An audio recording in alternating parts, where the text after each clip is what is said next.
کہانی چاند کا اداس دوست۔ ایک پرسکون گاؤں میں جہاں راتیں بہت خاموش اور آسمان بے حد صاف ہوتا تھا، ایک چھوٹا سا لڑکا احمد رہتا تھا۔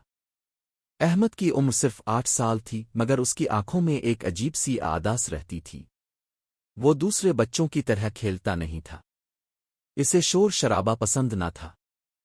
اس کا زیادہ تر وقت اپنے گھر کی چھت پر گزرتا، جہاں وہ آسمان کی طرف دیکھتے ہوئے خاموش بیٹھا رہتا۔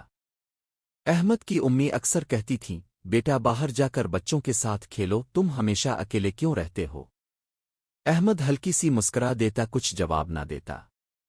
اصل میں احمد کے ابو شہر میں کام کرتے تھے اور مہینوں گھر نہیں آتے تھے۔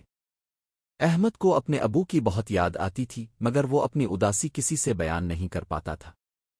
ایک رات جب آسمان پر مکمل چاند چمک رہا تھا، احمد حسب معمول چھت پر بیٹھا ہوا تھا۔ ٹھنڈی ہوا چل رہی تھی اور ہر طرف خاموشی تھی۔ احمد نے آہستہ سے آسمان کی طرف دیکھ کر کہا، چاند، کیا تم بھی اکیلے ہو؟ چند لمحوں کے لیے سب کچھ ساکت ہو گیا۔ پھر اچانک چاند کی روشنی تھوڑی تیز ہوئی، جیسے وہ احمد کی بات سن رہا ہو۔ پھر ایک نرم سی آواز آئی، ہاں احمد، میں بھی کبھی کبھی اکیلا محسوس کرتا ہوں۔ احمد چونک گیا۔ اس نے ادھر الفادیر دیکھا، مگر وہاں کوئی نہیں تھا۔ کاف؟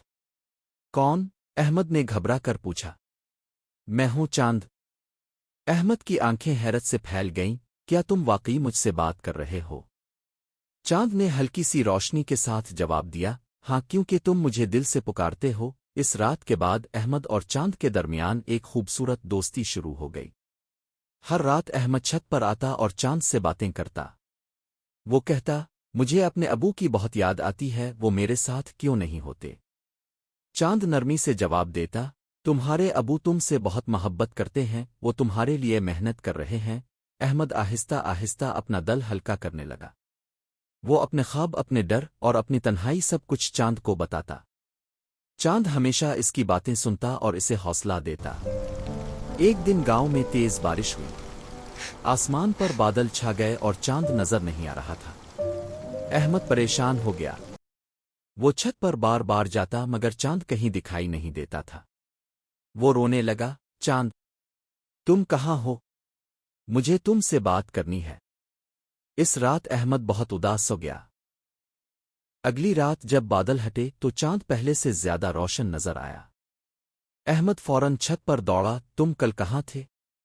میں بہت پریشان تھا، چاند نے نرمی سے کہا، میں ہمیشہ یہاں ہوتا ہوں احمد، بس کبھی کبھی بادل ہمیں ایک دوسرے سے چھپا دیتے ہیں۔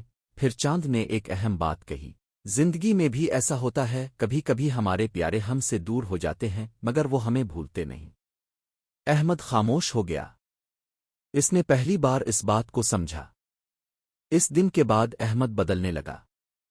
اس نے سوچا، اگر چاند اکیلا ہو کر بھی سب کو روشنی دیتا ہے تو میں کیوں نہ دوسروں کے لیے خوشی بنوں۔ اگلے دن احمد گاؤں کے بچوں کے ساتھ کھیلنے لگا۔ وہ ان کی مدد کرتا، ان کے ساتھ ہنستا اور سب کا خیال رکھتا۔ آہستہ آہستہ اس کے نئے دوست بن گئے۔ ایک دن اچانک احمد کے ابو گھر واپس آ گئے۔ احمد دوڑ کر ان کے گلے لگ گیا، ابو، میں نے ایک دوست بنایا ہے، چاند۔ ابو مسکرا دیے، او چاند؟ وہ کیسے؟ احمد نے ہنستے ہوئے کہا، وہ ہمیشہ میرے ساتھ ہوتا ہے، جیسے اب میرے دل میں ہوتے ہیں۔ اس رات احمد اپنے ابو کے ساتھ چھت پر بیٹھا تھا۔ اس نے آسمان کی طرف دیکھا اور آہستہ سے کہا، شکریہ میرے دوست۔ چاند پہلے سے زیادہ چمک رہا تھا، جیسے وہ بھی مسکرا رہا ہو۔ سبق: سچی دوستی فاصلے سے ختم نہیں ہوتی، اور اگر ہم دوسروں کے لیے روشنی بنیں تو ہماری اپنی زندگی بھی روشن ہو جاتی ہے۔